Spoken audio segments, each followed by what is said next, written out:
Well, it's very cold right now, and there has been an increase in heating costs, and the federal priorities are just not there to help people. Energy prices are surging, but assistance has gone flat. Let's take a look at this headline. Home heating costs are on the rise, but government assistance is running short. Home heating costs are projected to rise 28% this winter. Additional money that helped keep homes warm last winter was included in the COVID package, but has run out this year.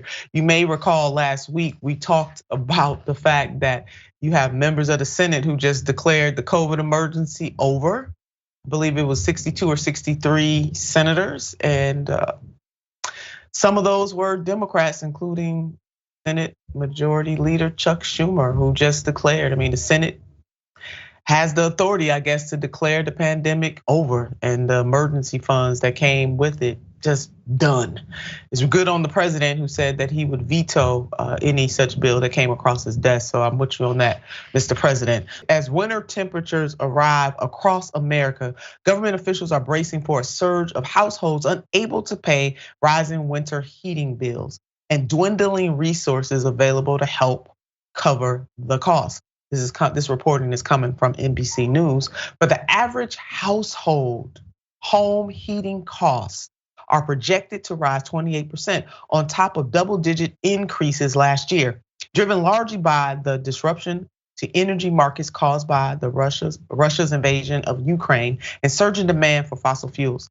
At the same time, federally funded programs to help low-income households with those bills will have 42% less money this winter after the billions of dollars in COVID stimulus available last winter runs out.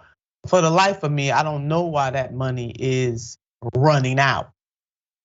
Next, many households across the United States are likely to spend more on energy in the winter of 2022 to 2023 compared with recent winters. Higher forecast energy expenditures are the result of higher fuel prices combined with higher heating demand because of a forecast of slightly colder weather than last winter, i.e. climate chaos is in full effect, whether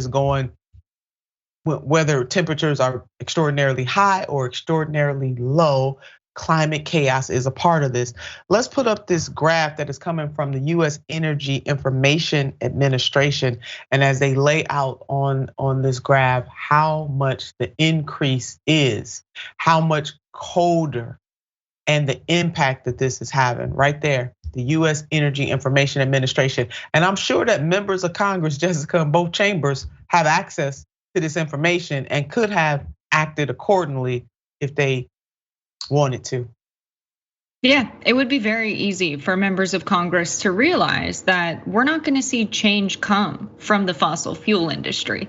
When you have fossil fuel CEOs saying that they're going to have steady growth plans, and despite there being international shortages for access to oil driving up energy prices, they're saying we're not going to increase domestic production because that would mean fronting the cost to build new rigs and drill new wells. And that means less returns to our shareholders because that's going to cut into our profit margins. So instead, we're going to keep extraction steady so that we can profit over many, many years, and people really milk their investment in fossil fuel, despite it literally destroying the planet. And members of Congress could very easily create a public option for work and put people to work like they did under FDR and say, hey, what we need to do is build renewable energy infrastructure so that we can have more affordable energy, but also a sustainable investment and have energy over a long period of time that's clean and reduce energy costs, and then have a well-paid living wage be a public option for work, so that then there's actual competition in the labor market and we increase the quality of work everywhere else.